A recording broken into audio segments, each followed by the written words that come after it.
Well, now it's time to check your money with America's money maven, Vicki Brackens. Vicki is president of Brackens Financial Solutions Network, LLC, and a registered representative of LPL Financial, member SIPC. Hey, Vicki. Well, hi there, George. How are you today? How are you? I'm doing pretty well. You know, I'm starting to, first of all, want to remind everybody that the Black History Month Cabaret is coming up. It is. In February. Somebody asked me the other day, was I going to announce it? And although we have, just as a reminder, it's on February 23rd, 2020. Can you believe that? 2020. 2020 there at the Marriott downtown Syracuse. Okay. And also, that was an amazing event last night. It really was. With the 100 black men. Well, I appreciate you. Did I do a good job? You did a great job. You did a really, y'all should have seen him, okay? He did a really, really great job. I just try to represent the people. No, it was a really good, and shout out to the 100 black men. They do such great work in the community, and congratulations to all the honorees who were selected. You know, Keith Alford, Bishop Dewberry, Paula Johnson, who's doing great work in the community. And so many others.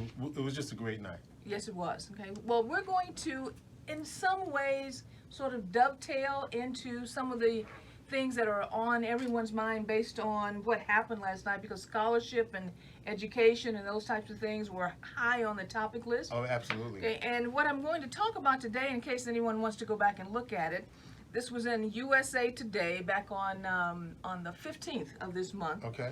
And it was talking about HBCUs. Historically black colleges and universities. Exactly. For okay. those who don't know. Well, right. All right. Okay. We've said it so often. I thought by now that everyone should know. But anyway, HBCUs and the fact that black parents are saddled more with risky student loan debt than other parents, because of some of the things that are happening on our HBCU campuses. Now, I'm going to tell you something. Okay. When I saw that headline, I was really confused by it, because it gives the impression that something is going wrong, and that really is not what this is about. What it is about, though, is the fact that in many cases, when we are preparing for college expenses, parents who have not had the opportunity to actually save enough or taken advantage of some of the savings vehicles available are now forced into categories of needing to get that extra $15,000, $20,000 to get the kid into school. Right.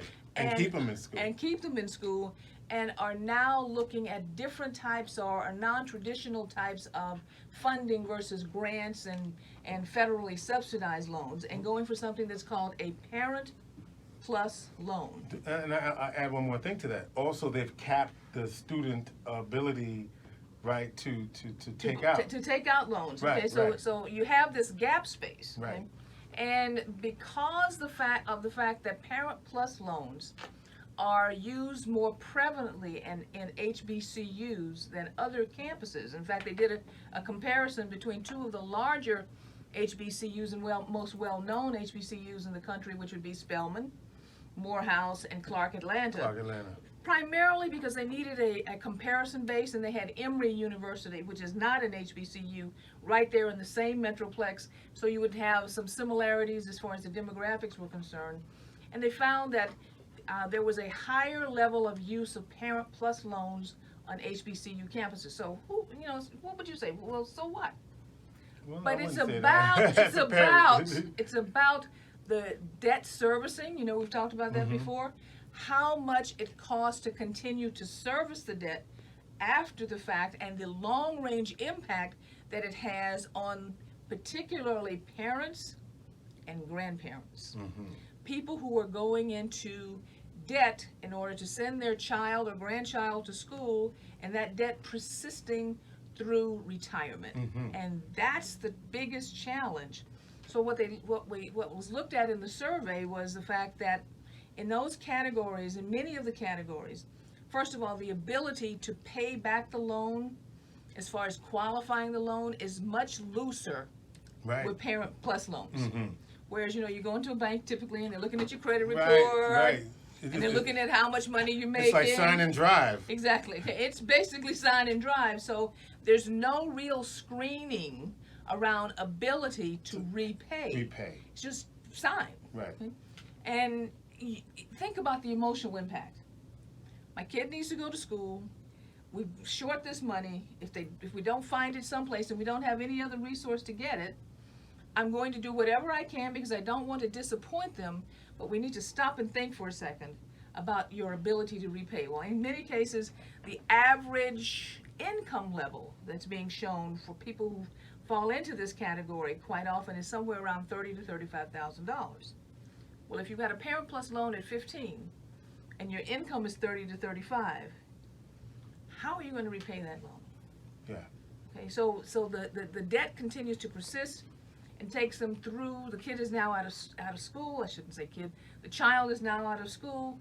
The debts, as far as their own student loan debts come in, and we still have this persisting debt as far as Parent Plus loan that has to be paid, and it's creating a cycle that we can't get out of. Right? So what's the remedy? Yeah, that's what I'd like to know. What is the remedy? The remedy is really being strategic around what types of institutions, first of all, that you are going to in the earlier years. So let's go back. Okay. The remedy isn't for those who already did it. No. The remedy is for those who are coming along. Who are coming along, okay? Yeah. For you to stay out of. We'll talk about some possibly repairing later, but for those who have not already gotten into debt with Parent Plus loans, but we absolutely want to make sure individuals are going to school, because the difference between the earnings potential and the entire life trajectory when you have a college degree, we can't argue with that, but it's the way we go into school. So let's take New York State, for example. Mm-hmm. And I love HBCUs, and I love all schools. But you knew where the butt was coming, right? But, okay, possibly we should consider doing some of the prerequisite work at OCC, where the affordability is quite different than if we're out of state and paying out of state tuition and room and board and all those types of things. So look at how you manage and how strategic you are. We're in the state of New York. What happens in the state of New York? Well, we have these special Say Yes grants. You got Say Yes if you're in the city. You got the Empire grant. The Empire grants, okay? Take advantage of those things so that the actual cost that you have to incur is much smaller, in some cases almost zero, and you have a greater ability, especially if you're also local, stay at home for maybe a year versus going off campus, etc. Be strategic, because you don't want to create such a level of debt for both the individual student and their parent or guardian or grandparent, that now instead of having a joyous celebration around this accomplishment, 6 months later when the comes, okay, and the bills come, we have regret that we don't need to have, okay? Now, if you are in this situation already, I've told students quite often, in fact on my Synergy class that I run, I say, listen, you were already broke when you were in school, so instead of making more debt by going out and necessarily getting an apartment, buying a car because you just graduated and you have all this pent-up energy, continue to live like you are a student, plow every nickel beyond what you know that's necessary for just basic survival into paying off that debt in 3 to 5 years. Well, also, for undergraduates in particular, yes, they also have ways that you can get loan forgiveness. So you have those loan forgiveness programs, but I don't want to just bank on those loan forgiveness programs just for the because there have been some changes to the underlying criteria as far as the eligibility and the repayment actually showing up in your bank account. Okay? So let's plan on it on a basis of what you can do. So it's almost as if you're saying for young people, stay. Bank that debt or stay home for 3 to 5 years. I didn't say go home. Oh, no. I don't have any parents calling me. I was going to say, okay, that's what I was hearing. Okay, I didn't say go home. I said you were already living broke, meaning you had a roommate. Right. So keep a roommate. Keep a roommate. Right. Okay. If you were living with 3 roommates, stay with those 3 people. Well, listen, okay? And if you're gonna live in like big cities, you're gonna have to have a roommate. That's very true. Yeah, okay? Right. But keep that roommate. Continue. You're still very flexible. Right. Okay. Versus you don't have any kids. You don't have possibly a spouse. Continue to live the way you did when you were a student, and all that extra cash flow that you now have because you now are fully employed, take all of that extra, plow it straight into the debt, and schedule it out. It's basic math, 3 to 5 years, and just pay it off. You know, I guess it begs the question, so what about HBCUs? What do you mean, what about them? Well, you know, a lot of people choose that experience because if you've chosen HBCUs, and listen, all the FAMU graduates and the Howard graduates and the graduates there from Hampton, because I am not saying don't go to HBCUs. Hear me clearly. Right.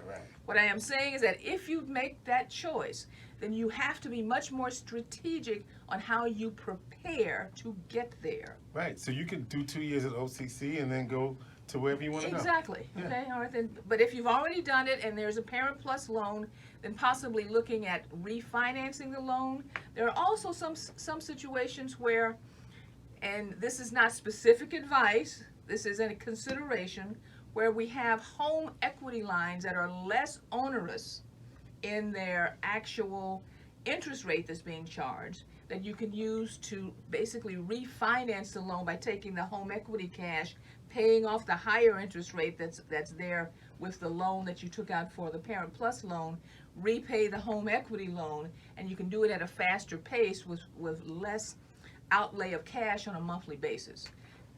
Most of all, though, if you find yourself in that situation, find a professional who can walk through the options with you, because you need help. You do. Okay? Well, George, I'll tell you. How's our plate? I love it. Before I give you the plate, okay, I have an announcement. Okay. All right then. I want to make sure that everyone knows that I will be speaking at the Century Central New York Community Foundation on December 13th. As a part of an effort that the AKAs are championing. I saw that fancy flyer. You saw that? Yes, okay. I saw that fancy that they're flyer. championing, and if you are interested in attending, okay, that's on December 13th at 6 p.m., be sure to go to either our Facebook page or to our website, which is brackensfsn.com. You can register online or reach out to any member of the AKAs here in Syracuse. I may know a couple of them. I think Alpha Kappa Alpha Sorority Incorporated. I owe the new mega chapter. Thank you. Oh, the new mega chapter. Okay. So at this point in time, I'll tell everyone, listen, if you want to reach us, reach out to us at 315-930-4499. And now our plate is full. All right. Hit it. There we go. Vicki Brackens, America's Money Maven. Vicki Brackens is the president of Brackens Financial Solutions Network, LLC, and a registered representative of LPL Financial member, SIPC.